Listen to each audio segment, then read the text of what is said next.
가지라도 제대로 배워가시면 그것이 쌓이고 쌓이다 보면 이제 불교에 대한 이해의 폭이 조금씩 넓어지게 됩니다. 자, 오늘은 초기 불교의 사상적 특징이라는 주제를 가지고 요 내용은 여러분들이 이제 기본 과정에서 이제 초기 근본 교소를 한번 들으셨기 때문에 조금 이제 이해하기가 쉽지 않겠나 싶어요. 그죠?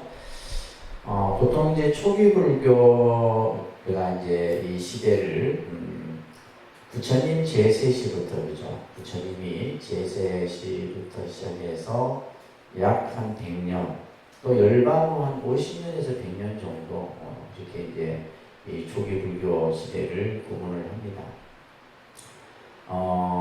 또 이제 때로는 이제 분열이 일어나기 전까지의 불교를 이제 초기 불교라고 얘기한다고 했어요, 그죠?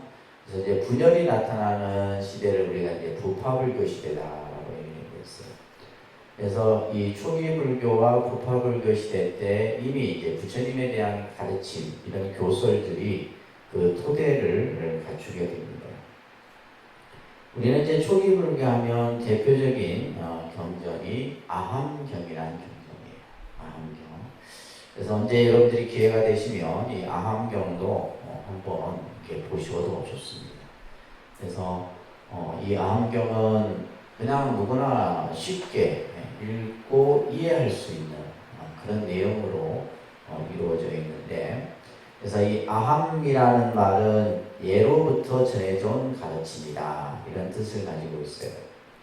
그래서 팔리어로는 5부의 아함부 경전이 있는데, 팔리어는 이제 우리가 스리랑카에서 사용하는 고대어죠, 그죠? 그래서 이것을 니까야라고 합니다. 그래서 우리 도서관에 가면 뭐 쌍유타 니까야, 여러 이제 니까야 이렇게 붙은 책들이 있어요. 그런 책들이 이제 주로 보면 이제 빨리부 경전을 이제 한글로 이렇게 번역해 놓은 겁니다. 이것을 주로 이제 남방에서 이제 이렇게 사용하는 경전의 형태라고 보시면 되고요. 그래서 이것을 빨리 오부라고 해요. 오부 형태의 이제 경전들이 있고, 그 다음에 이제 북방불교, 그러니까 북방불교는 우리나라죠, 그죠? 중국이나 일본에서는 한역사암이라 해서 4가지 종류의 암의 경전이 있게 됩니다. 첫 번째 여러분들 교재에 보시면 장아함경이라는 경이 있어요. 그러니까 장아함경. 이 경전은 22권으로 이루어져 있고, 경의 수는, 그 안에 들어있는 경의 수는 30경 정도가 수록이 되어 있어요. 장아함경. 그러니까 장이라는 말은 경문이 좀 길다 이런 뜻이에요.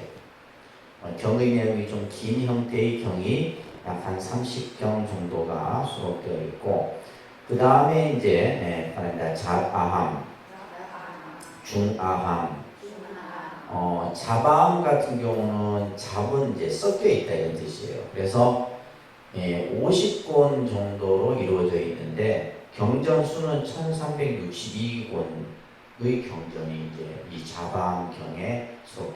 자바함경은 막 이제 긴 경, 짧은 경, 이렇게 이제 여러 경들이 이제 이 경의 수만 해도 한 1362경 정도 되어 있고, 그다음에 중함은 경전의 길이가 중간 정도의 이 형태라고 보시면 되는데, 이 경전도 222경, 경전 수가 222경이고 권수로는 60권 분량입니다. 그 다음에 이제 마지막 증일아함이라고 있는데, 그런데 증일아함. 이 증일아함은 이제 대중부 계통에서 이제 만들어진 경인데, 이게 나중에 이제 대승불교의 여러 가지 사상들이나 이런 것들이 이제 증일아함경을 근본으로 해서 쓰여지게 되는데, 51권으로 되어 있고요. 471권의 경전으로 구성됩니다. 그러니까 우리가 아함경만 해도 굉장히 방대하죠, 그죠? 굉장히 방대.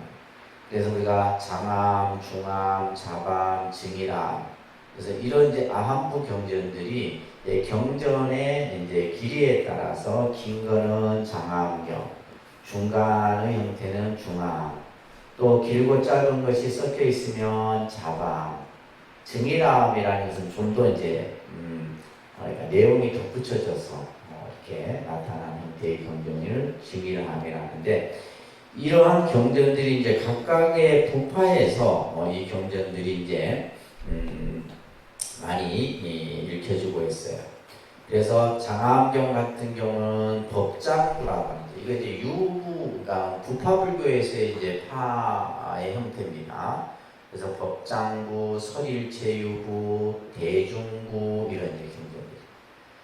그래서 이제 실제 우리가 막 공부를 제대로 하려고 하면 굉장히 막 깊습니다. 깊고 넓고.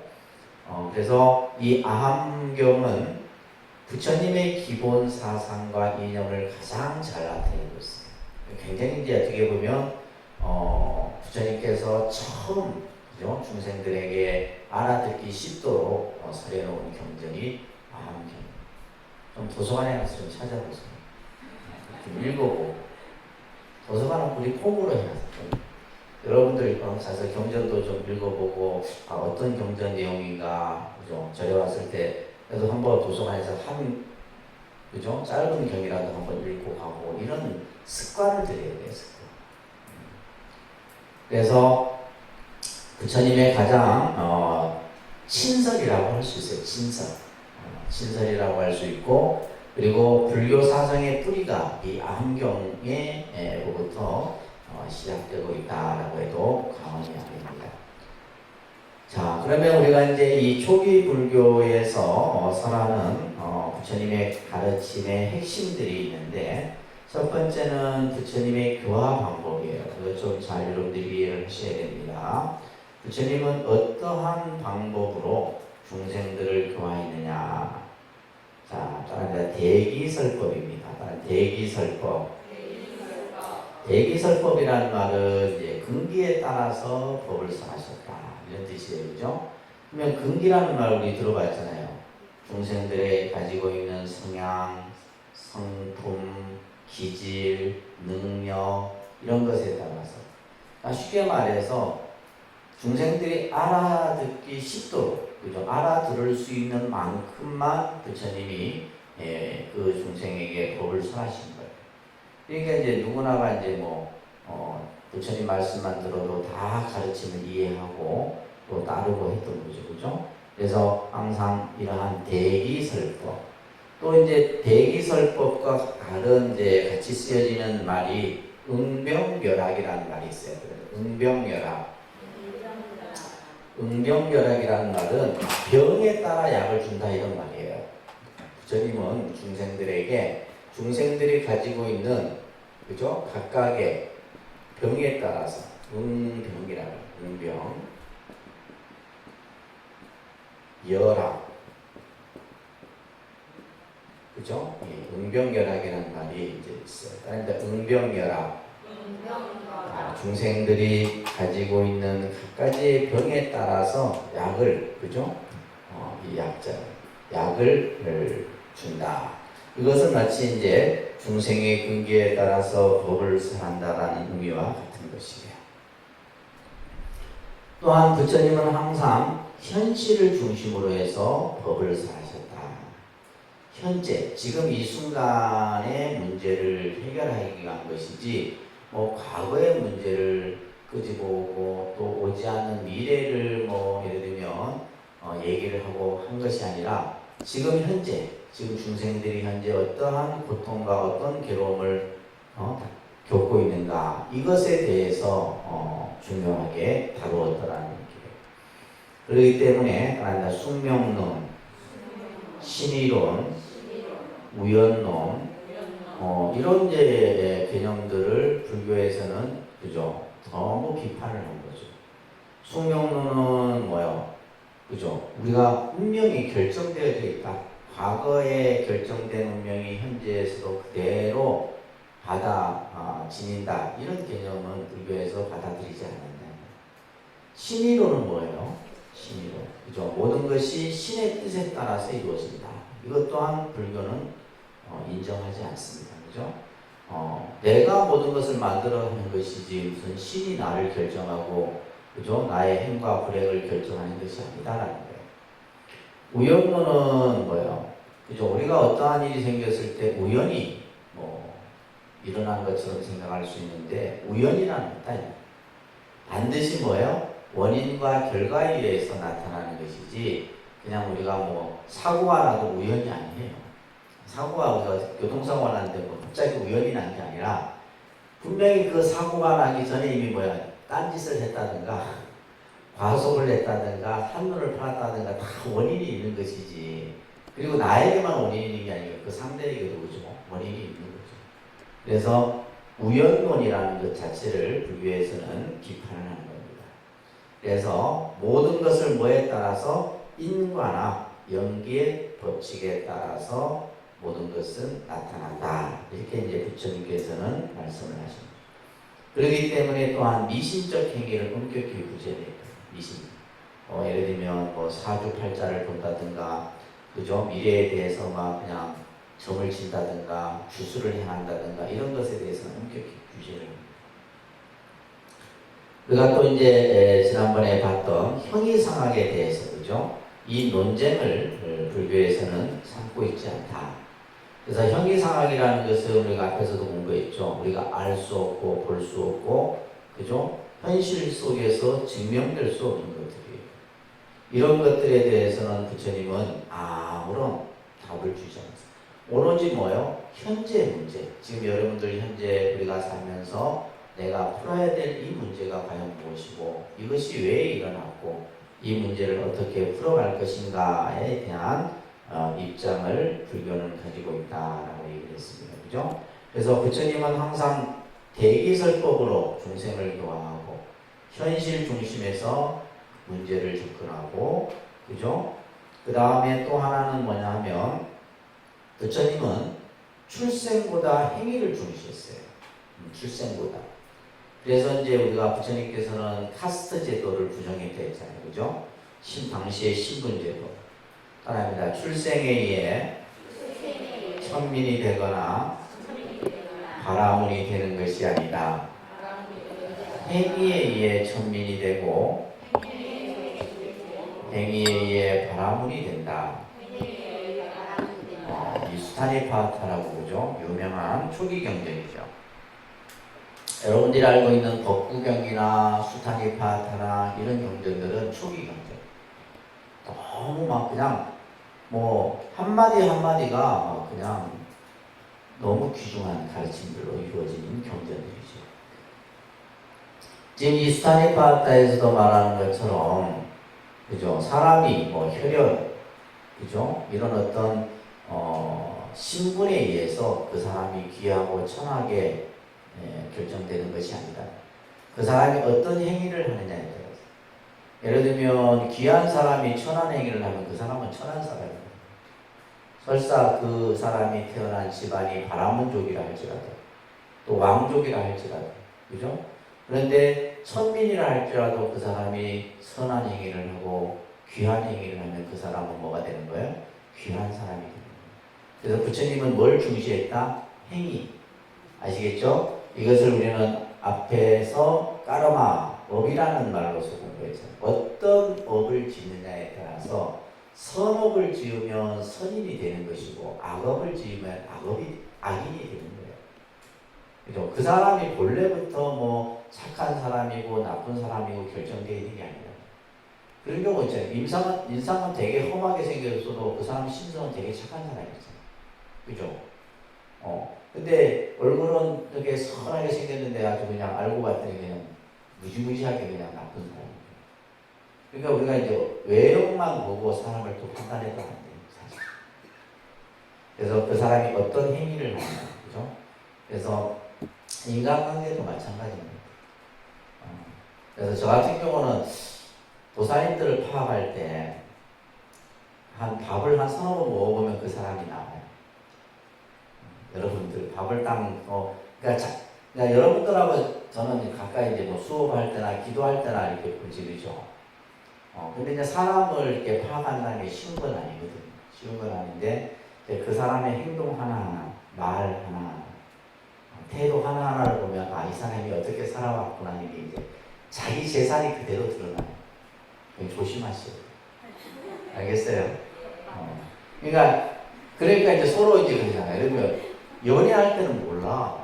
연애할 때는 좋은 점만 보이기 때문에 모른다 이 말이에요. 근데 결혼하고 나면 아유 다들 쏘갔다 그러지. 우리가 이제 안 했으니까 모르는데 이제 연애할 때는 서로 이제 좋은 점만 보이고 그냥 말도 높이잖아요.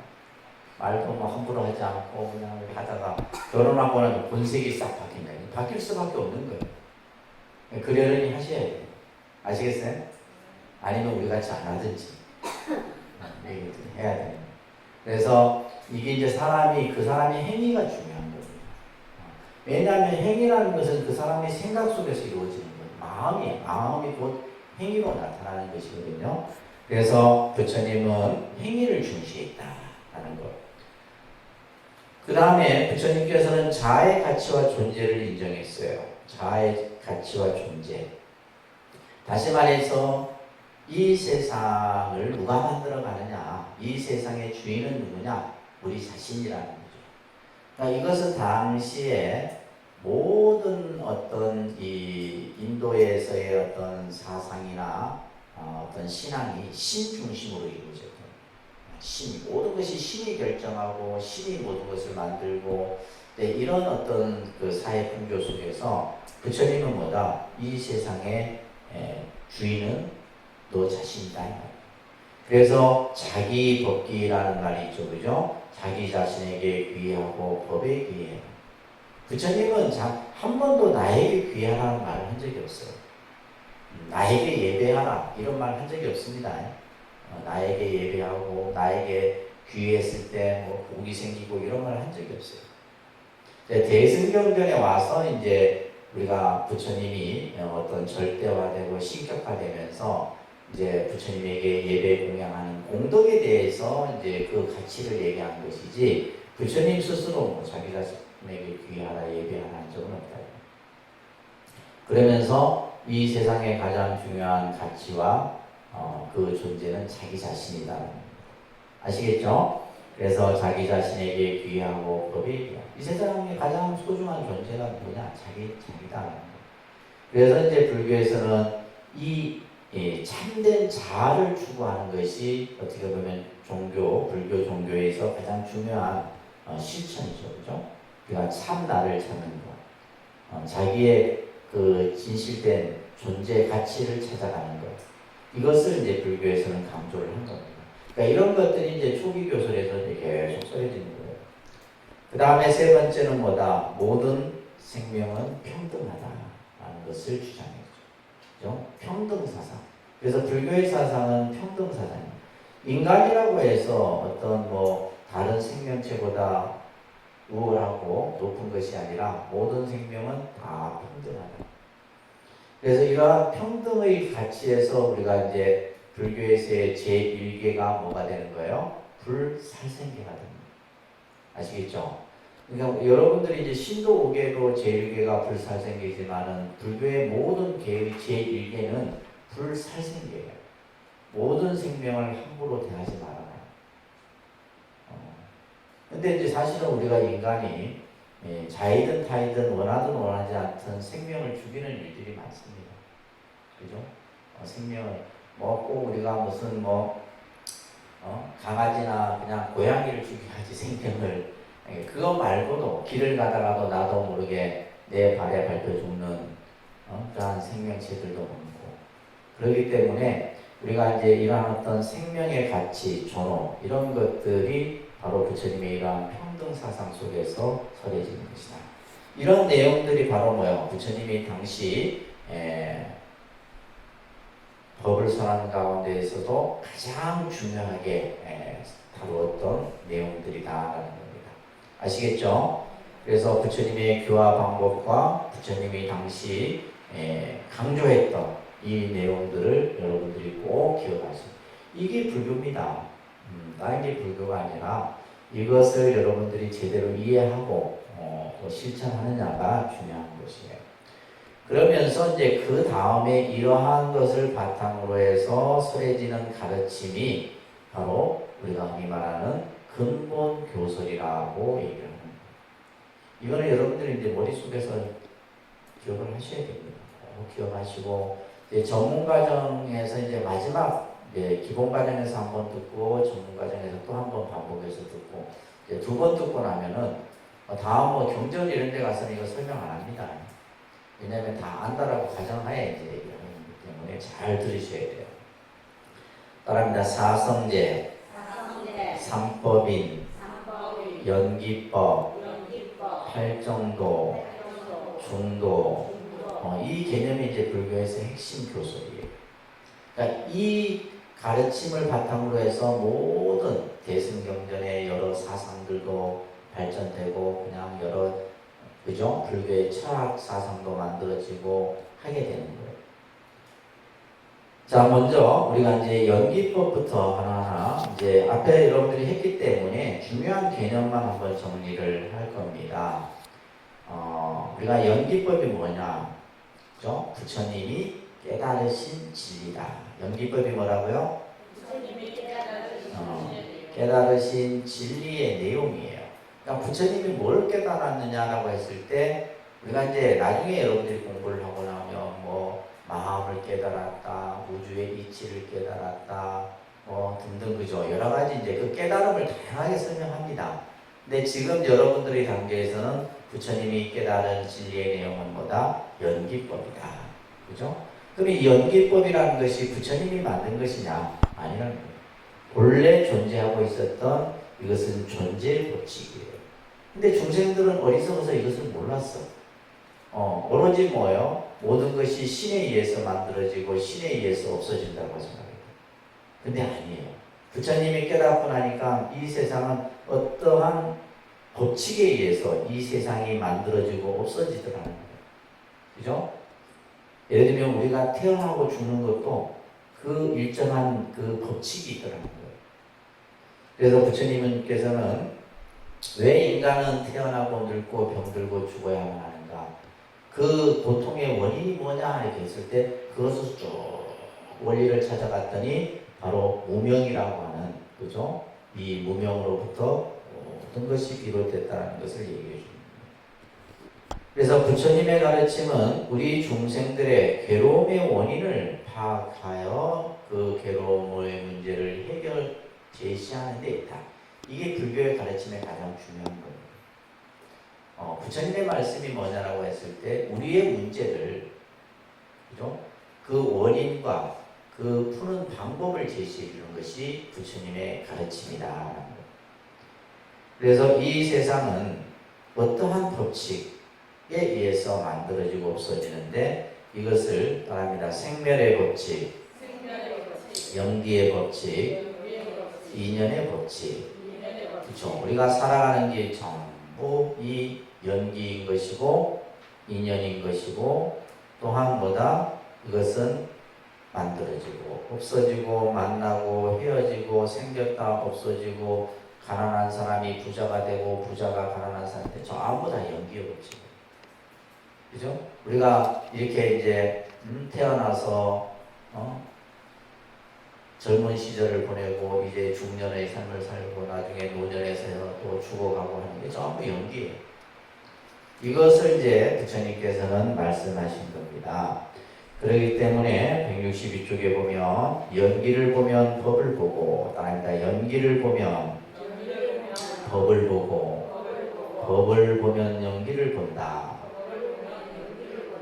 중화함경 아까 암경 배웠잖아요. 그죠? 이 중암경전에서 이 설법이 설해집니다.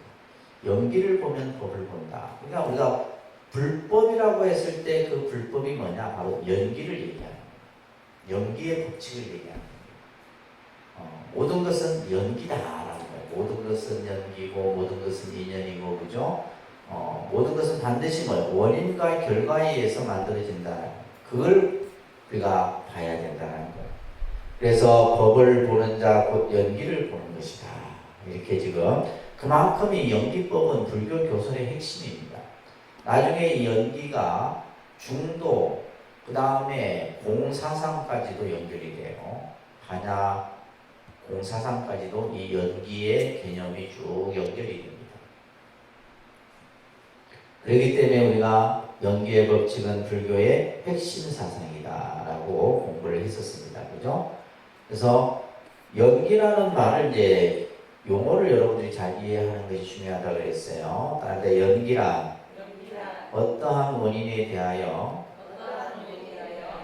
함께 어우러져서 일어나는 것이다. 이런 이제 외우셔야 됩니다. 이제 시험에 나와요. 여러분들 시험 볼 거 아니에요? 전문 과정은 포교사 시험을 본다 생각하시고 공부를 하셔야 돼요. 그냥 기본 과정처럼 그냥 듣고 잊어버리고 이게 아니라 그래도 이제 포교사 시험을 한번 봐야지. 그래서 연기란 여기서 중요한 것은 원인에 대해서 반드시 뭔가는 어떠한 결과가 생겨났을 때는 반드시 뭐가 있다? 원인이 있다는 거예요. 근데 그 원인과 더불어져서 뭔가 어우러져서 만들어진다는 거예요. 이게 바로 연기다. 그래서 이것은 이 세상의 모든 존재는 원인과 조건에 의해서 만들어진다. 뭐와 뭐에 의해서 만들어진다? 원인과 조건에 의해서 만들어진다. 그래서 반드시 우리가 어떠한 결과에는 원인이 있습니다. 근데 이제 지혜로운 사람은 원인을 찾는 사람이 지혜로운 사람이고, 근데 어리석은 사람은 그 결과에 그냥 빠져갖고 그냥 괴로워하고 고통스러워하는 사람이 어리석은 사람입니다. 그래서 이 연기는 그냥 단순한 교리가 아니라 부처님의 지혜입니다. 부처님께서 그 깨달음을 우리들에게 그대로 보여주신 거예요. 그래서 이 세상을 연기로 봐라 이 말이에요. 그것은 다시 말해서 뭐요? 우리가 살아가는 이 현상은 인연의 법칙이다 라는 겁니다. 그런데 연기는 상위성이다. 연기라는 것이 이제 뭐냐면 서로 관계를 맺고 있다. 이 상위성이라는 말은 관계성이에요. 그죠? 그러니까 모든 존재는 혼자서는 살아갈 수 없는 존재다. 어떠한 생명도, 그죠? 인간도 마찬가지잖아요. 인간이 우리가 생명을 유지하기 위해서는 공기도 있어야 되고, 물도 있어야 되고, 그죠? 인간이 살아갈 수 있는 어떤 생명의 조건들이 있어야 된다. 이게 서로 뭐예요? 함께 어우러졌을 때 인간이 살아갈 수가 있는 거예요. 모든 생명도 마찬가지예요. 서로 뭐 하고 있다? 관계를 맺고 있는 거예요. 이것을 상위성, 이것을 상의 상반성이다라고 이제 한자로는 이렇게 되어 있죠. 그죠? 상의 상반성. 서로 의지하고 있고, 서로 관계되어 있다. 이게 중요한 개념이에요. 그래서 우리는 태어나면서부터 관계의 원리 속에서 살아가죠. 부모, 자식의 관계, 또 학교에 가면 친구의 관계, 스승과 제자의 관계, 그죠? 전부 관계예요. 이 관계를 어떻게 하느냐가 이제 어떻게 보면 우리가 현대 생활에서 중요한 거예요. 그래서 요즘에 우리가 보면 이제 사이코패스의 현상을 보이는 사람들의 공통점이 뭐냐면 관계를 못한다. 어렸을 때부터 관계가 단절되고 자기 혼자서 그냥 생활하고, 그죠? 그러니까 이런 것들이 이제 앞으로 현대사회는 점점 더 늘어나죠. 더 늘어납니다. 그러다 보니까 이제 그런 어떤 정말 극악적인 행동을 하는 사이코패스들이 발생될 수밖에 없는. 그래서 함께 우리가 서로 관계를 맺고 살아가는 것이 중요해요. 그러니까 절에 여러분들이 신앙생활 할 때도 마찬가지예요. 한편으로 생각하면 혼자 다니면 좋을 것 같죠. 혼자 그냥 막 타치 안 받고 그냥 간섭 안 받고 그냥 이 사람 저 사람 입에 안 오르내리고 다니면 좋을 것 같아도 나중에 30년 넘게 다녀보세요. 아무 나한테 얻은 게 하나도 없어. 우리가 이제 모든 관계는 서로 뭐요? 이렇게 막 그냥 그물처럼 연결되어 있는 거예요. 그물처럼 연결되어 있는 가운데 그 속에서 뭔가 나를 잘 갖고 가는 삶이 잘 사는 삶이에요. 아시겠습니까? 네. 그래서 여러분들이 불자로서 신앙생활을 잘한다는 건 기준은 뭐냐? 도방과의 관계를 잘 하는 거예요.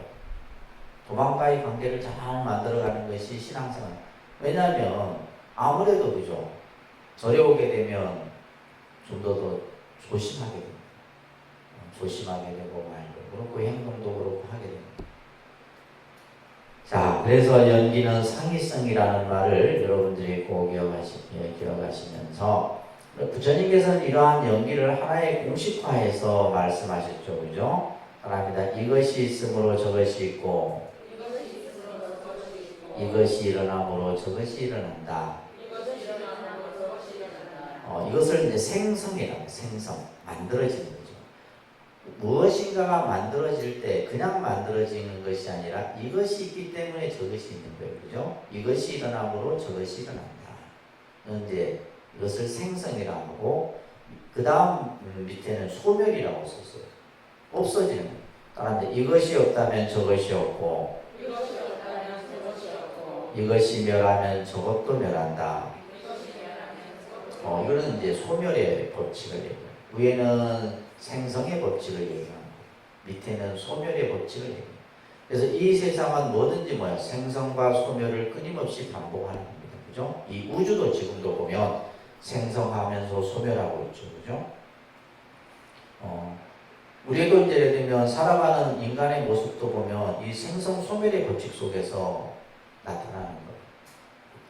그래서 모든 만유는 공간과 시간을 통해서 하나도 독립됨이 없이 그죠? 홀로 만들어지는 것이 없다 이 말이에요. 서로서로 뭐가 되고 하나입니다. 서로서로 인이 되고 연이 되어 의지한 채 인연 생기한다는 것이다.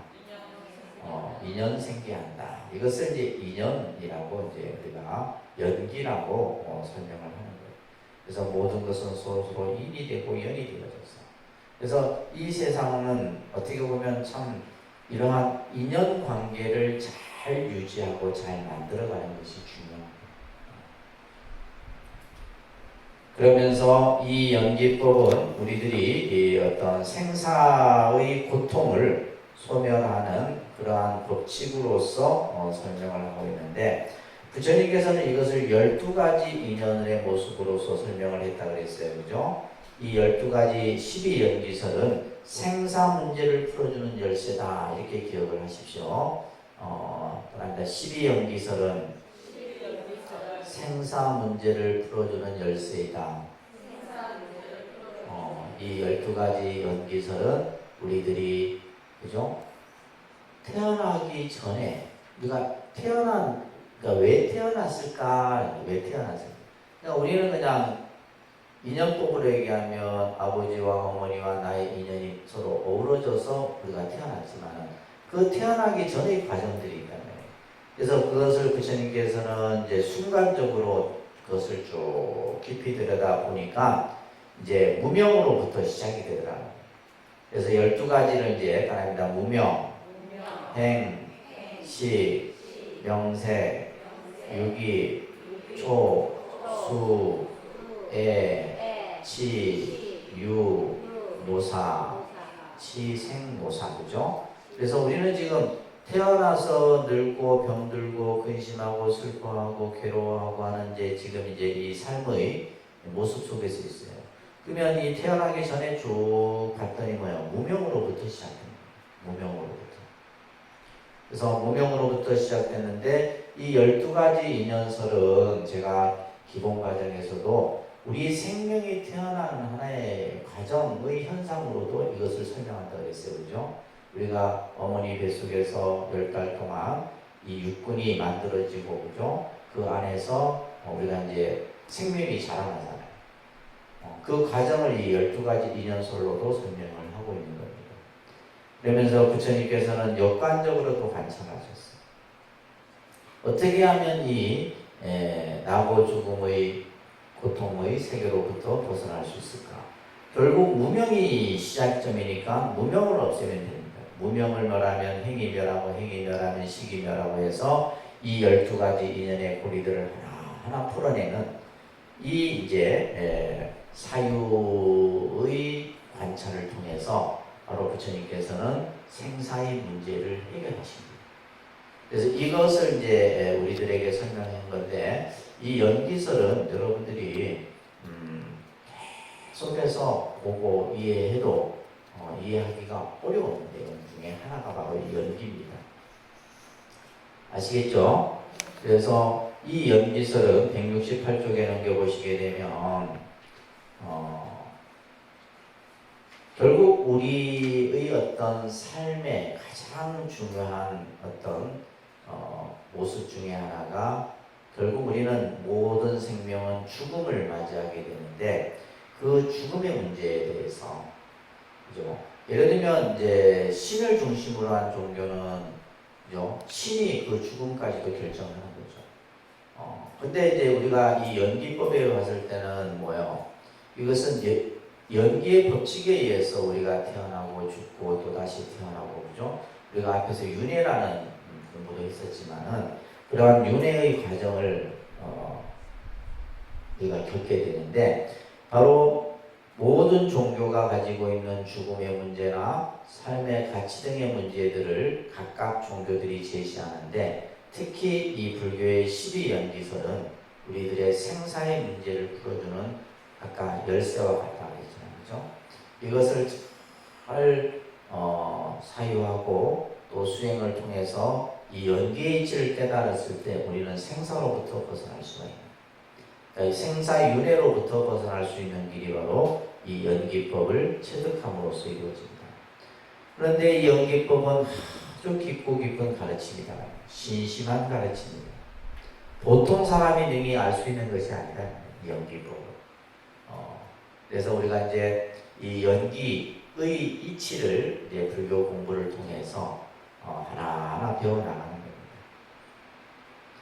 자, 그 다음에 이제 연기설과 더불어서 이제 중요한 교설이 바로 삼법인이라고 했습니다. 그러니까 삼법인. 이 삼법인은 뭐냐면, 다시 말해서 우리들이 살아가는 현재의 실상의 모습을 세 가지로서 부처님께서는 마치 이것은 도장을 딱 찍어 놓은 것처럼, 그죠? 우리 중생 세계의 모습이 이 세 가지의 모습으로 나타난다는 거예요.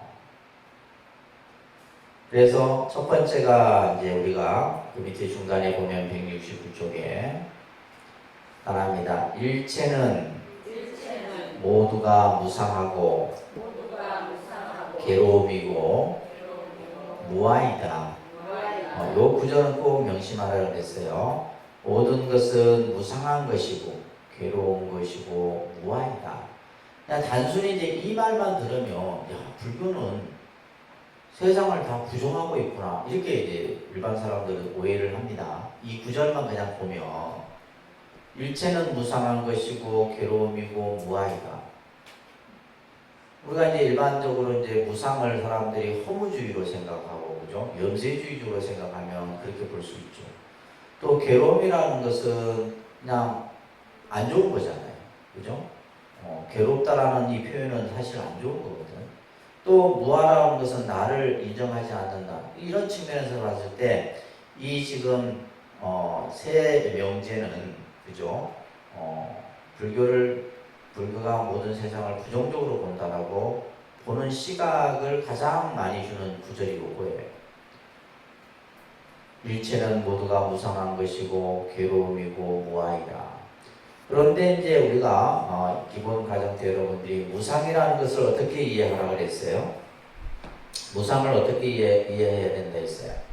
무상하다는 말 많이 듣잖아요. 무상. 무상이라는 것은 변한다 이런 뜻이에요. 무상은 무슨 뜻이다? 아니, 좀 잊어버리지 마. 무상은 뭐라고요? 변한다. 항상 이제 한자로 쓰면 이제 항상됨이 없다 이런 뜻이에요. 항상됨이 없다. 이게 무상이라는 말인데 이 상자는 영원하다 이런 뜻이에요. 항상 그대로의 모습을 갖추고 있다. 이게 상자가 항상 상자인데 항상됨이 없다. 그러니까 말이 어렵잖아요. 그죠? 항상됨이 없다라니까 말이 어려우니까 우리가 그냥 쉬운 말로는 뭐예요? 변한다. 모든 것은 뭐 한다? 변한다. 이 세상 변하지 않는 것이 없잖아요. 시간과 공간을 통해서 변하지 않는 것은 없어요. 시간과 공간 속에 모든 것은 변해요. 이 우주도 변하고 그죠? 우리의 이 육체도 변하고 또 자연 현상도 변하고 모든 것은 변하는 거예요. 심지어는 우리 마음도 변해요. 마음도 변합니다. 아시겠어요? 네. 마음이 왜 변하냐 하는데 마음이 변해요. 마음이 안 변하면 그건 무상이 아니죠. 이 세상에 영원한 것은 없다 이 말이에요. 아시겠어요? 네. 이 세상은 영원한 것은 없다. 이게 바로 무상이에요. 그래서 시간과 공간을 통해서 모든 것은 다 변한다. 그러니까 변하기 때문에 뭐예요? 무상하기 때문에 우리 중생의 입장에서 보면 뭐 한 거예요? 괴로운 거예요. 왜냐하면 우리는 항상 무상이 아닌 뭘 생각을 하냐면 유상을 생각해요. 그죠? 무상의 반대는 유상입니다. 유상은 뭐냐면 항상됨이 지속되기를 바래. 예를 들면 내 몸뚱아리도 마찬가지고 내가 소유하고 있는 것들도 마찬가지고 그죠? 내가 가지고 있는 것들을 전부 영원하기를 바란다. 근데 이게 영원하나요? 영원한 것은 없다.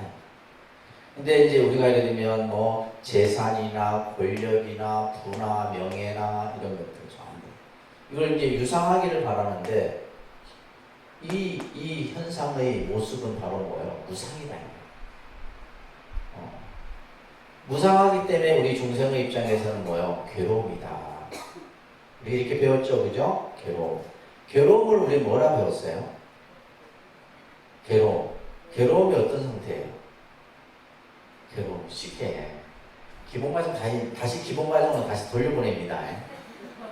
다시 빠꾸 쉽게 해야 돼요. 괴롭다라는 것은 우리가 이제 일상적으로 괴롭고 힘들고 막 이렇게 하잖아요. 그러니까 힘이 든 상태를 그래요. 괴롭다라는 것은 뭐다? 힘이 든다 이런 뜻이에요. 힘이 든다. 내 삶이 무겁다. 어깨에 진 짐이 무겁다. 이거는 뭐냐면 괴로움의 표현이에요. 이 고라고 하는. 그래서 이 고를 이제 인도인들은 듀카라고 했잖아요. 듀카라는 말을 중국 사람들은 뭐라 번역했냐면 아니불자, 같을 여자, 뜯을 자에서 불여이라고 이렇게 번역을 했어요. 이 괴로움이라는 의미를. 이 말은 뭐냐면 뜻대로 되지 않는다 이런 뜻이에요. 우리가 괴롭다라고 하는 것은 내가 생각한 대로 되지 않기 때문에 괴로움이 일어나는 거예요. 그렇죠? 자식이든 내가 살아가는 경제 문제든 또 여러 가지 내와 관련된 내 삶의 모습들이 내 뜻대로 되지 않아. 근데 중요한 것은 부처님께서는 중생들이 살아가는 이 현실에 있어서 그죠? 너희들 뜻대로 될 수 있는 것이 그렇게 많지 않다. 내 마음대로 되지 않는 거예요. 내 마음대로 되는 게 어디 있어요? 별로 없어요. 그래서 괴로움이다라고 이 고해. 그래서 부처님께서는 일체는 다 괴로움이다 얘기했죠, 그죠? 모든 것은 무상한 것이고 모든 것은 괴로움이고 또 하나가 뭐예요? 괴롭기 때문에 부처님께서는 뭐라 얘기했냐면 무아다 얘기했어요. 무아. 이 지금 삼법인에서 말하는 무상, 고, 무아는 여러분들이 정확하게 이 개념을 이해를 하셔야 돼요. 그래야지만 불교를 제대로 볼 수가 있어요. 이걸 이해하지 못하면 불교 아무리 설명을 많이 여러분들이 듣고 해도 어렵습니다. 무아라는 결국 괴롭다라는 것은 뭐예요? 내가 내 마음대로 할 수 있는 것이 없다라는 거예요. 쉽게 얘기해서 무아라는 것은 뭐예요? 나라고 할 만한 실체가 없다. 다시 말해서 내가 내 마음대로 할 수 없다는 거예요. 여러분들 예를 들면 늙고 싶겠어요? 아프고 싶겠어? 죽고 싶겠어요? 근데 내 마음대로 그게 되냐 이거예요. 그렇죠? 시간이 지나면 나이가 들고 나이가 드니까 병이 들고 병이 드니까 결국 죽는 거예요. 이것이 바로 무아다. 그래서 결국 이 괴로움이라는 것은 나라는 것에 집착함으로 인해서 생긴다. 그래서 이제 불교에서는 나를 버려라, 또 때로는 참 나를 찾아라, 이런 공부들의 가르침들이 서해집니다. 따릅니다. 재행무상. 그래서 모든 것은 변한다. 아시겠죠? 변한다는 사실만 알면 돼. 그러면 괴로움이 덜 생겨요. 이 세상은 모든 것은 변하는 것이다. 아이고, 저 남편의 마음도 변하는 거고, 자식들 저놈들도 변할 것이고, 변한다 생각하면 괴로움이 덜 생긴다, 이 말이에요. 다시 말해서 영원한 게 있다, 없다? 영원한 것이 없다. 잠시 내 손 안에 있다 가는 거예요. 잠시 있다 내 손에 있다 가는 거예요. 그렇다고 해서 여러분들 그것을 그냥 허무하고 더럽다 생각할 필요 없는 거예요. 우리 인간의 100년의 삶이 어떻게 보면 긴 것 같지만은 어떻게 보면 눈 깜빡한 사이라고 해요. 눈 깜빡하는 사이가 우리 한 생에. 근데 이 한 생을 살다 보면 그게 그냥 우리가 그저 이렇게 지지고 볶고 살고 있단 말이에요. 어떻게 보면 그래서 이제 자기 삶을 좀 더 이렇게 정리를 좀 할 필요가 있는 거예요. 그래서 모든 것은 변한다. 재행무상. 변하기 때문에 중생의 현실은 일체는 괴로움이다. 따라서 일체는 괴로움이다. 괴로움이라는 그 괴롭다는 용어 자체가 나쁜 의미의 용어가 아닙니다. 그냥 현실을 그냥 그대로 얘기하는 거예요. 그래서 우리들의 삶이 힘들고 고달프고 뭔가 내 뜻대로 안 되는 것들로 인해서 괴로움이 생기는 거죠. 근데 이제 늘 제가 말씀드리지만은 괴로움의 반대는 우리는 뭐요? 그죠? 행복인데 이 행복은 지속하는 시간이 짧습니다. 근데 괴로움의 시간은 굉장히 길어요. 행복은 순간이에요, 순간. 진짜 순간입니다. 여러분들이 예를 들면 로또 당첨됐어요. 당첨된 순간만 기쁘지 그 다음부터는 이 돈을 어찌 할까 아주 고민이 돼요. 이 돈을 어찌 내가 써야 될까 쓰는 것부터 고민이 되는 거지. 또 이것을 어떻게 내가 그냥 남한테 안 뺏기고 그냥 가지고 있을까, 온갖 번뇌망상이 일어나요. 그래서 뿐만이 아니에요. 그러니까 순간 우리가 뭔가 내가 무엇을 취하고 얻고 하는 그죠? 그 순간만 행복합니다. 행복의 시간은 짧습니다. 근데 이제 우리가 예를 들면 물질이나 이런 것을 떠난 행복은 그 행복의 시간이 오래 지속될 수도 있죠. 지속되죠.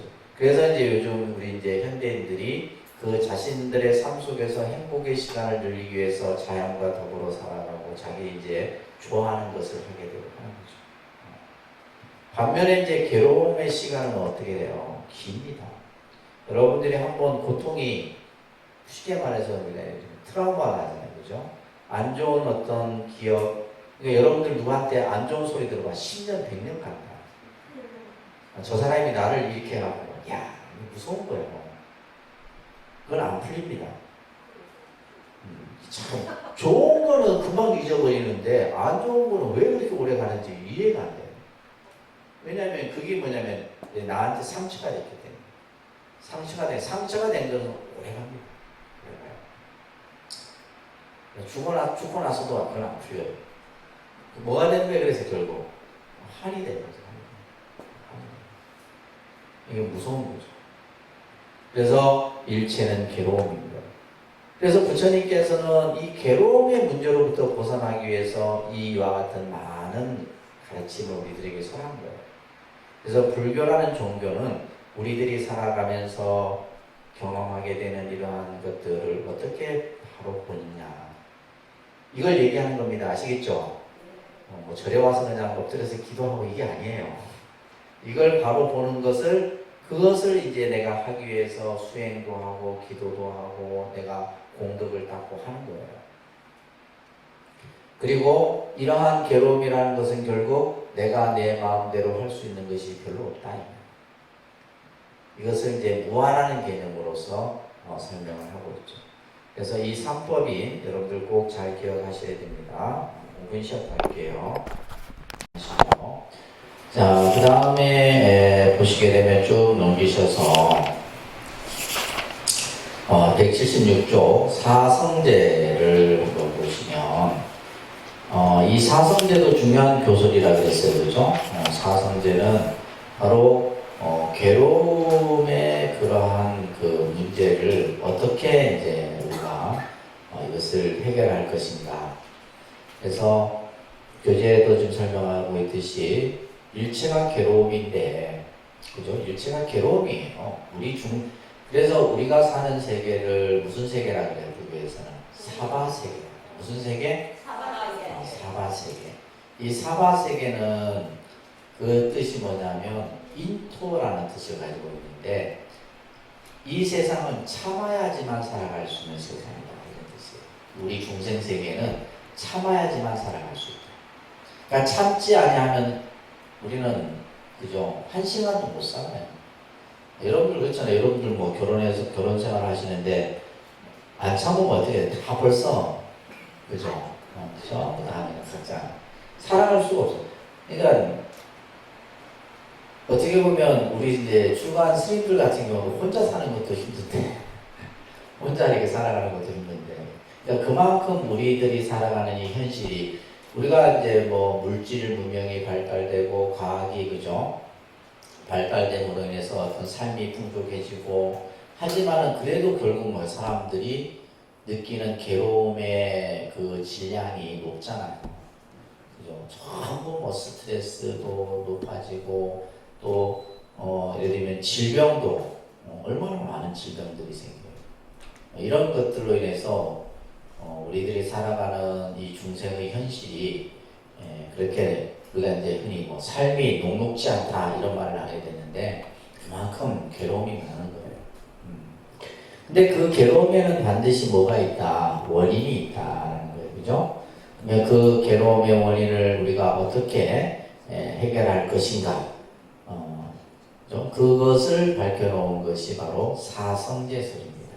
그래서 이 사성제설이 모든 교설은 사성제로 집약된다라고 부처님이 말씀하시는 것과 마찬가지로 결국 이 문제를 해결하는 것이 이제 불교의 핵심 공부예요. 그러니까 나에게 발생되는 괴로움들을 어떻게 내가 지혜롭게 해결할 것인가, 그죠? 이런 것들. 자, 그래서 네 가지 성스러운 진리의 가르침이다, 이런 뜻이에요. 그러니까 사성제는 네 가지 성스러운 진리의 가르침이다. 그 밑에 자바암경에 나오는 구절이죠. 그러니까 네 가지 성제가 있으니,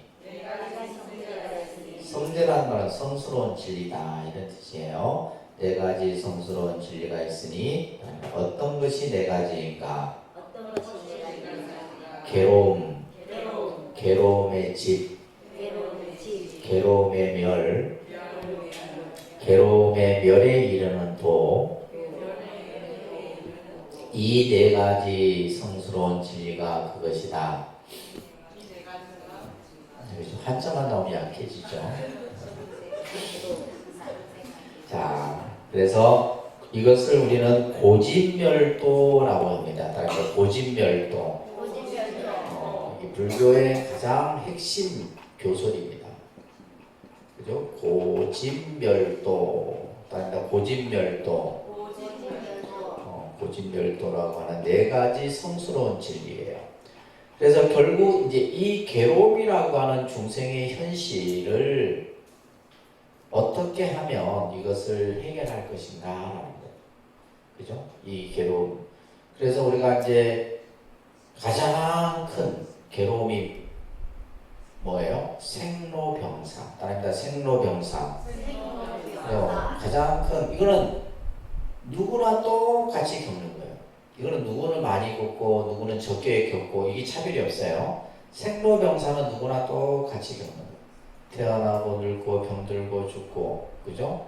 그 중에 이제 예를 들면 근심하고 슬퍼하고 괴로워하고 우비고뇌라는 말이 있는데, 이런 것들도 이제 우리가 살면서, 그죠? 늘 근심하고 괴로워하고 그냥 슬퍼하고 이런 우리의 그러한 삶의 모습들이 전부 괴로움 속에서 나타나는 거예요.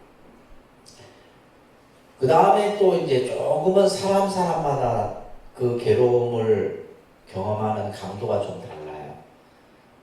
그래서 이제 네 가지가 있다 그랬잖아요. 그죠? 하나는 뭐냐면 구하고자 해도 얻지 못하는 고통. 구하고자 해도 얻지 못하는 구부득고라고 해요. 그죠? 구하고자 해도 얻지 못하는 고통이 있어요. 어떤 사람은 하는 일마다 잘 되는데 어떤 사람은 하는 일마다 안 돼. 정말 그런 사람들이 있습니다. 정말 안 됩니다. 이거는 뭐냐면 구부득고예요. 구하고자 해도 얻지 못하는 고통. 또 애별이고, 애별이고는 뭐냐, 사랑하는 사람이 이별하는 고통이에요. 결국에는 누구나 우리는 다 이별의 고통을 경험해야 됩니다. 그 애별이고라는 고통이 있고, 그 다음에 뭐요? 원증해고라 해서 서로 미운 사람이 만나는 것, 이것도 또한 고통이에요. 근데 원수는 반드시 뭐요? 외나무 다리에서 만난다. 이 맞는 말이에요. 반드시 만납니다. 원수는 반드시 만나요. 여러분들이 금생에 안 만나요. 다음 생에도 만나요. 다음 생에. 아니면은 심지어는 뭐요? 자식으로 태어나기도 해요. 원수의 어변이 자식으로 태어나서 평생 부모를 그냥 말라 죽이지.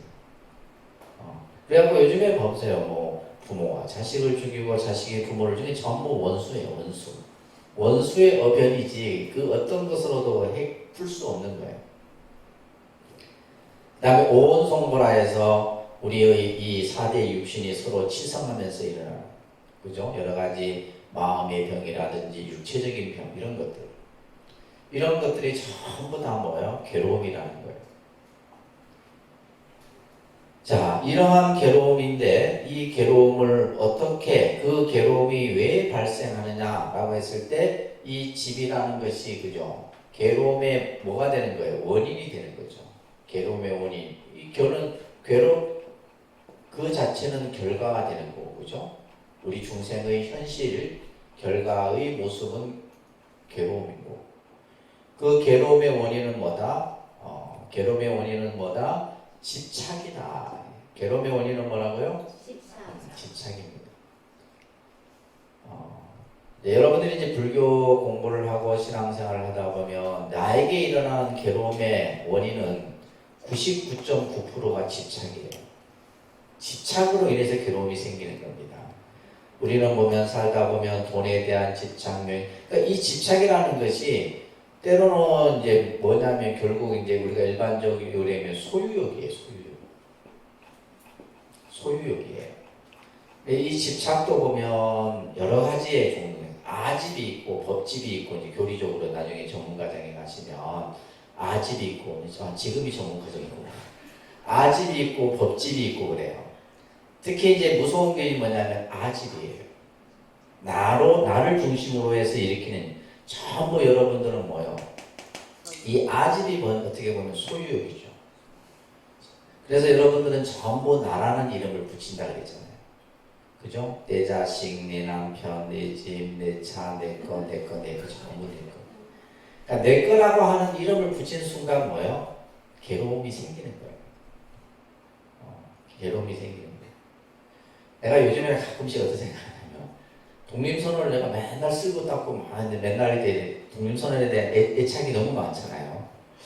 아이고, 내가 이거 죽었어도 요게 떠나지 않고 여기 붙어 있으면 못 자니, 이 걱정이 갑자기 드는 거야. 실제로 안 그럴 것 같아요. 그래 됩니다. 그래서 내가 막 사람이 살면서 애지중지했던 그곳을 못 떠나요. 그래서 지금부터 이제 그 마음을 놔야 되는 거예요.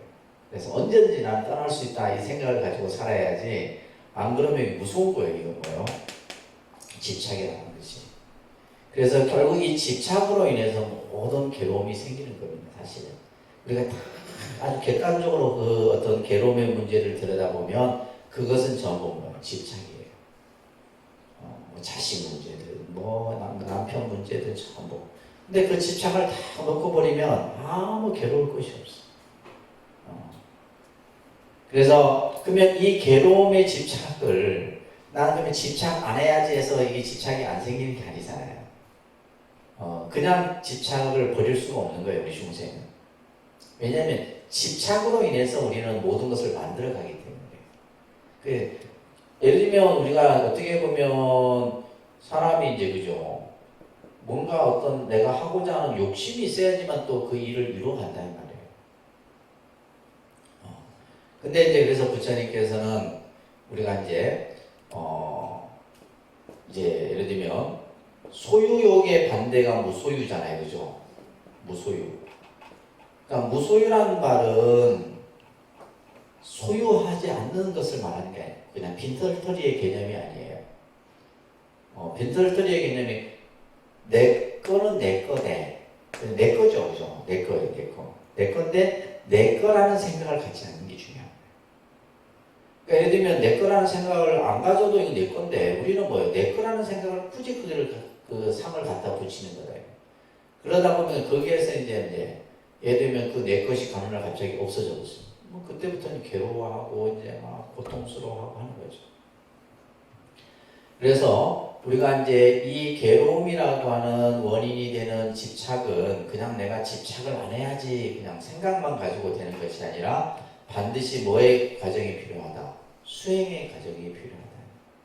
그래서 이것이 하나의 뭐가 되고 이것 또한 원인이 돼서 이 집착을 없애는 하나의 인이 바로 수행이에요. 이게 이제 우리가 말하는 중도 수행인 거예요. 무슨 수행? 중도의 수행을 얘기합니다. 그것을 통했을 때 우리는 이 결과죠. 이 멸이라고 하는 것은 괴로움으로부터 완전히 벗어난 상태를 멸의 과정이라. 그러니까 지금 여기서 보면 원인과 결과, 그죠? 인과가 만들어지고 여기에도 뭐요? 인과의 관계가 만들어지는 거죠. 그래서 모든 것은 인과, 그죠? 원인과 결과, 원인과 결과에 의해서 모든 가르침들이 설해지는 겁니다. 집착하지 마세요. 아시겠죠? 네. 이해가 되는 게 아니라 지금 공부를 해야 돼. 수행을 해서 내가 자꾸 집착을 덜어내야 돼요. 덜어내야지만 내가 편할 수 있는 거예요.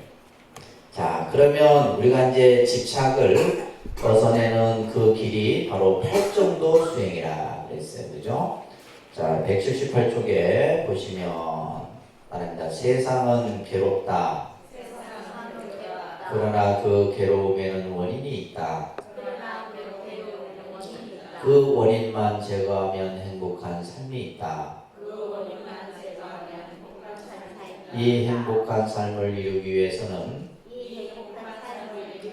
중도의 실천이 있어야 한다.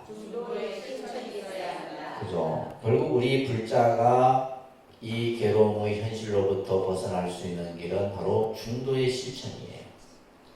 이 중도를 통해서만이 괴로움의 문제로부터 우리가 현실적인, 그죠? 좀 더 이 세상을 살아가면서 행복한 삶을 만들어갈 수 있다는 거예요.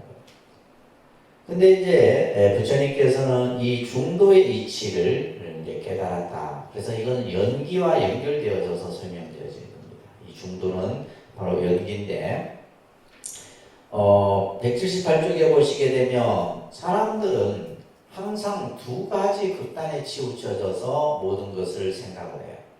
그렇죠? 우리가 예를 들면 어떠한 그 물건을 가지고 얘기할 때도 내 거, 네 거 딱 나누잖아요. 그죠? 그래서 우리가 예를 들면 모든 것이 뭐 옳다, 그르다, 그죠?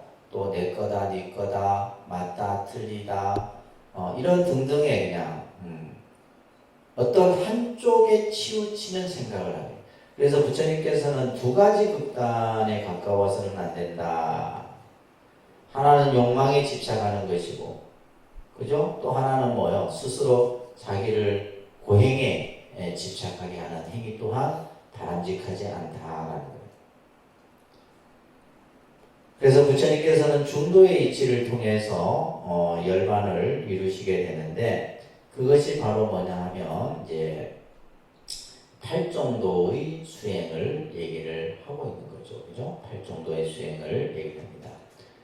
그 178쪽의 중단에 보면 일단 정견, 정사, 정어, 정업, 정명, 정정진, 정념, 정정.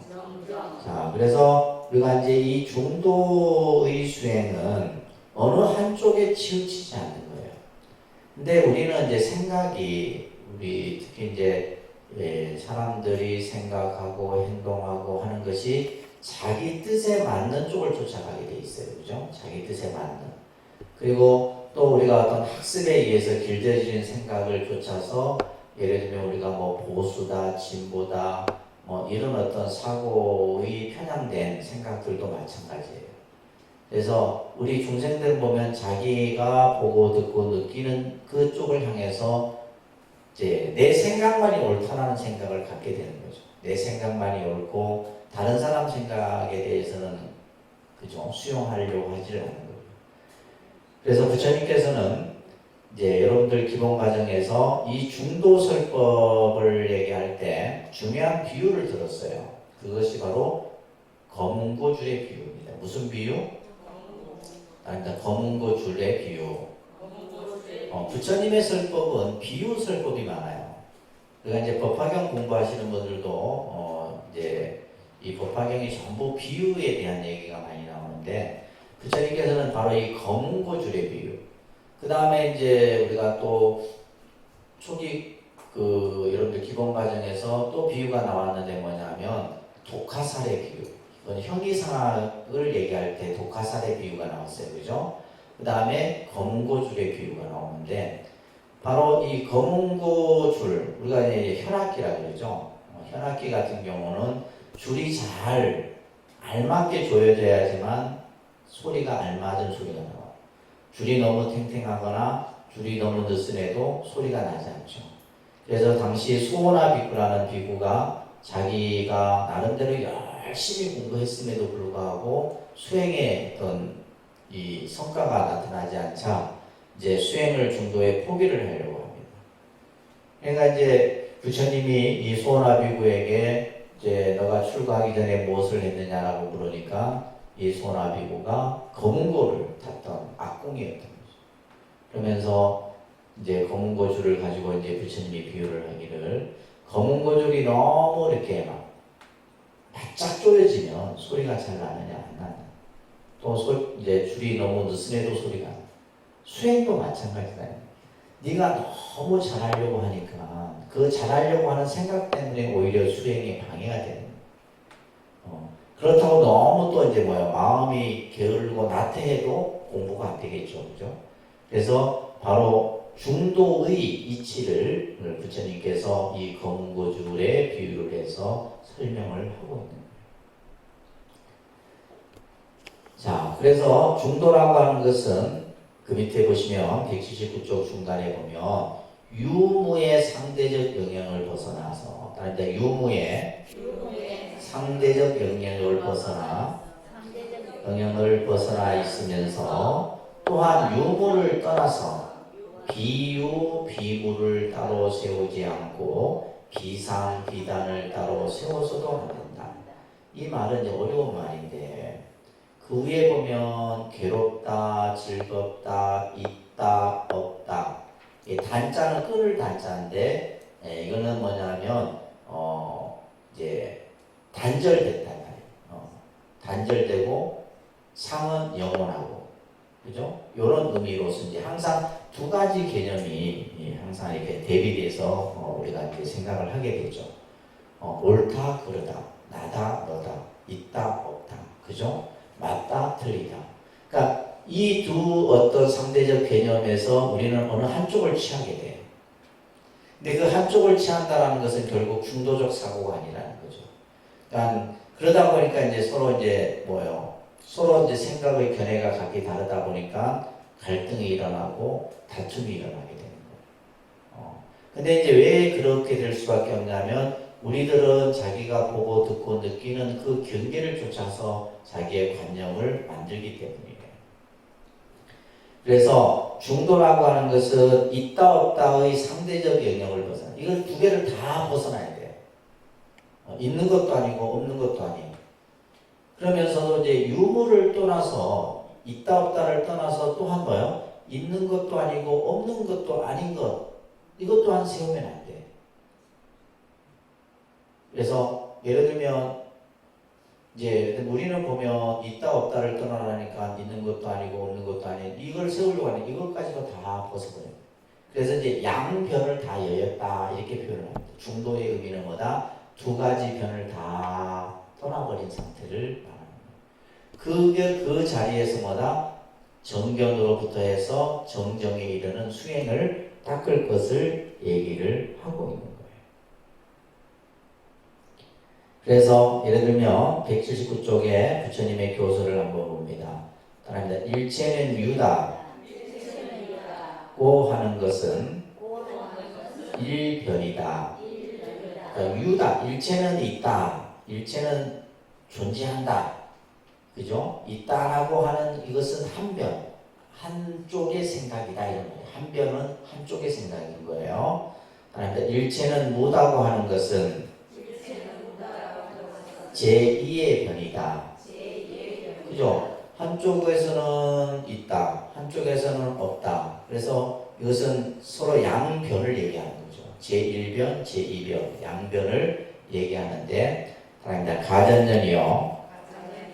열에는 이 두 가지 변을 여의고 중에 의해서 법을 설하나니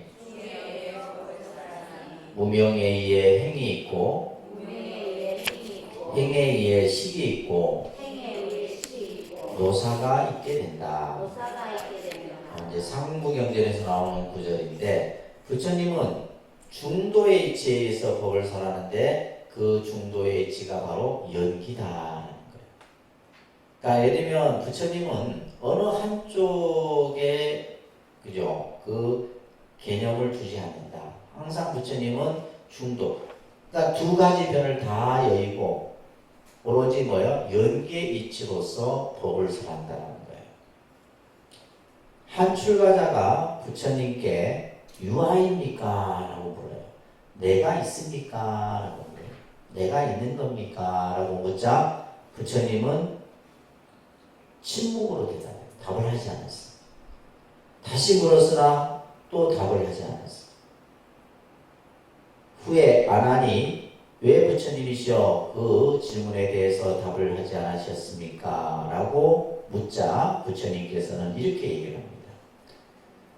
말합니다. 내가 만일 유아라고 한다면 유아라는 것은 내가 나를 그죠? 내가 있다라고 이제 만약에 부처님이 답을 해준다면 말이에요. 그는 유아의 사견만 더할 뿐이요.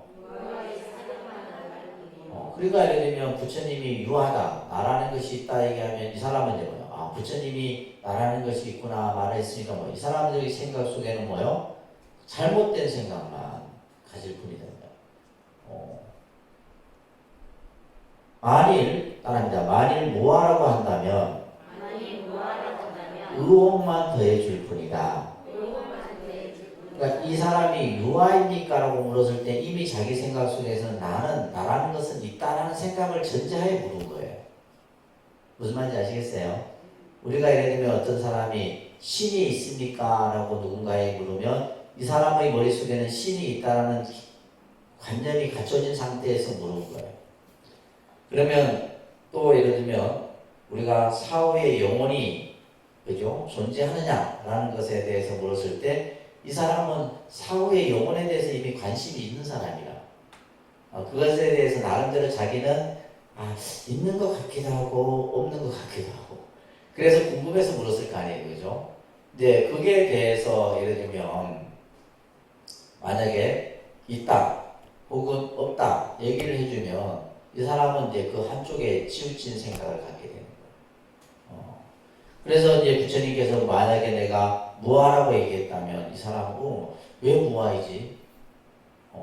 부처님이 무아라고 만약 대답을 했다면 의심만 더해줄 뿐이다. 자, 유아라고 한다면 내가 있다라고 한다면 여기서 중요한 말이 나와요. 일단 상견, 그 다음에 단견. 이것을 이견이라고 해요. 이견. 여러분들이 이제 이건 조금 이제 어려운 개념인데, 그러니까 우리들의 생각은 항상 두 가지 견해를 가지고 이제 생각을 하게 됩니다. 그러니까 우리가 예를 들면 이제 상견은 뭐냐면 긍정적 입장의 견해죠, 그죠? 상견. 이 상자는 이거는 이제 어떻게 보면 내가 있다, 그죠? 있다라는 긍정적 견해를 이제 상견이라고 해요. 상견. 반면에 단견이라고 이 끈을 단자입니다.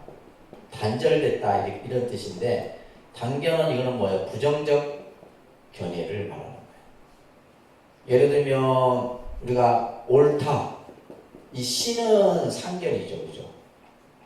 시는 상견이에요. 옳다. 비는 단견이에요. 그죠? 선은 상견입니다. 착하다, 악하다, 이거는 단견이에요.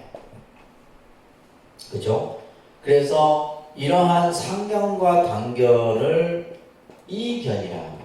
이견. 두 가지 견해에 빠져버리게 되는 거예요. 그래서 유아라고 한다면 이것은 상견이요. 무아라고 한다면 단견이 된다. 근데 부처님은 상견과 단견을 다 여여버린 거예요. 그래서 열애는 이 두 가지 변을 여의고 중에 의해서 법을 설하느니 무명에 의해 행위 있고 내지 노사가 있다. 그래서 바로 이 중도의 이치를 연기로서 설명하는 아주 중요한 개념을 말하고 있는데, 자, 바로 우리가 이제 이 사성제에서 중생들이 괴로움이라는 것에 대해서 그 원인은 집착이고 그것을 없애는 방법에는 바로 뭐예요? 이러한 견해, 두 가지 견해의 집착에서 벗어나야 돼요. 그러면 그 두 가지 견해에서 벗어나기 위해서는 바로 뭐다? 8가지의 바로 올바른 수행을 닦아야 된다. 그래서 이제 여러분들이 이제 초기 교솔에서는 실천 수행이 이제 처음 나오는 것이 팔정도 수행이에요. 팔정도 수행. 나중에 이제 대승불교에 가서는 육바라밀 수행이 나와요. 그죠? 초기 불교는 무슨 수행? 팔정도 수행이에요. 그러니까 팔정도 수행이 가장 수행의 근본이에요. 그리고 이제 대승불교에 가서는 이제 보살의 수행에 있어서 육바라밀 수행이 나오게 된다. 자, 첫 번째가 정견이라 했어요. 그러니까 정견. 자, 바르게 본다. 뭘 바르게 보느냐? 이 세상의 현상을 바르게 보는 거예요. 우리는 어떻게 이 현상을 봐야 됩니까? 우리 앞에 공부했잖아요. 일체는 무상하고 괴로움이고 무아이다라고 봐야 돼요. 이 세상을 어떻게 본다? 말합니다. 일체는 무상하고 괴로움이고 무아이다. 이렇게 이제 보는 거예요. 그리고 예를 들면 이제 반야의 공의 가르침에서는 일체가 공이다라고 보는 거죠. 이게 바르게 보는 정견이에요. 그래서 어떻게 보면 이 정견은 불교 공부의 시작입니다. 여러분들이 이제 불교를 공부함에 있어서 공부하는 어떻게 보면 목적이기도 해요. 여러분들이 공부하는 목적은 뭐다? 정견을 세우기 위한 거예요. 정견을 세우는 거예요. 이 정견이 세워졌을 때 우리는 뭘 할 수 있어요? 바른 생각을 할 수 있어요. 그래서 부처님의 가르침대로 이 세상은 무상한 것이고 괴로움이고 무아인 것을 항상 바르게 생각해서 그 괴로움의 문제들을 어떻게 이제 해결해 나갈 것인가. 그러기 위해서는 우리가 이제 바른 언어, 정업을 항상 실천해야 되고 바른 행동을 해야 되고 정업, 또한 정명, 바른 생활을 통해서 끊임없는 정진, 바른 정진, 정정진과 그 다음에 이제 이것을 통해서만이 우리는 뭐요? 정념의 상태를 갖추게 돼요. 정념. 그래서 이제 정견으로부터 해서 마지막 7번째가 정념의 단계까지가 이제 여러분들이 불교 공부를 하면서 항상 이와 같은 생각을, 바른 생각을 늘 가지고 신앙생활을 해야 되는 거죠. 그죠?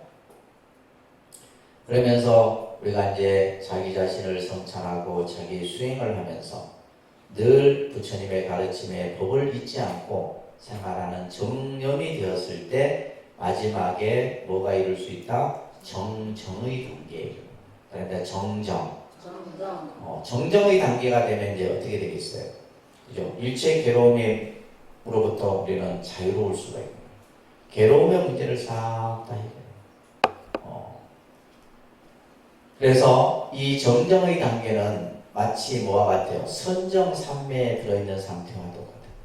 일체 마음이 집착하지 않고 동요되지 않고 괴로움에 끄달리지 않고 그죠? 마음이 늘 편안한 상태를 유지하게 되는 거예요. 그랬을 때 이제 우리가 아까 고진멸도 했을 때 멸의 상태에 이르게 된다라는 거예요. 따라합니다. 먼저 진리를 바라보고 그죠? 우리가 부처님 법을 다 바로 볼 줄 알아야 돼. 바른 안목을 갖춰야 돼요. 그래서 이게 바른 안목을 갖추게 하는 것이 불교 공부입니다. 바른 안목. 세상을 바로 볼 수 있는 눈. 이것을 갖추고, 그로부터 이제 정사로부터 정념을 닦아서 마지막 정정에 이르는 수행까지가 바로 팔정도 수행이에요. 그래서 이 수행이 여러분들에게는 기본이 돼야 됩니다. 그래서 지금은 이제 우리가 뭘 하고 있는 단계? 정견을 세우는 단계다. 아시겠죠? 여러분들이 이제 기본 과정부터 전문 과정까지 부처님의 가르침을 하나하나 배워서 내가 이제 바른 생각, 바른 견해를 갖추는 겁니다. 마치 해가 뜨기 전에 밝음이 비추듯이 괴로움의 사라짐에는 정견이 나타나고 정사 내지 정정을 일으켜 마음에 해탈이 있게 된다. 그래서 정견이 세워짐으로써 우리는 마지막 정정에 이르는 수행의 완성을 이룰 수 있다. 이 얘기를 지금 이 사성제의 마지막 이제 중도 수행에서 설명을 하고 있는 내용이다라는 겁니다. 아시겠습니까? 자, 그래서 오늘은 이제 초기의 근본 교설, 특히 이제 초기 경전의 대표적인 경전이 무슨 경? 아함경. 따라합니다. 아함경. 그래서 좀 아함경 도서관에서 좀 보세요. 네? 경전을 봐야지. 그래서 경전 좀 보시고, 그 다음에 이제 이 아함경전에서 주로 다뤄지는 핵심적인 교설이 따라합니다. 사성제, 삼법인, 연기법, 그 다음에 팔정도, 중도, 요 사상들이 이제 좀 여러분들 이제 시험 보시려면 이거 제대로 좀 하셔야 됩니다.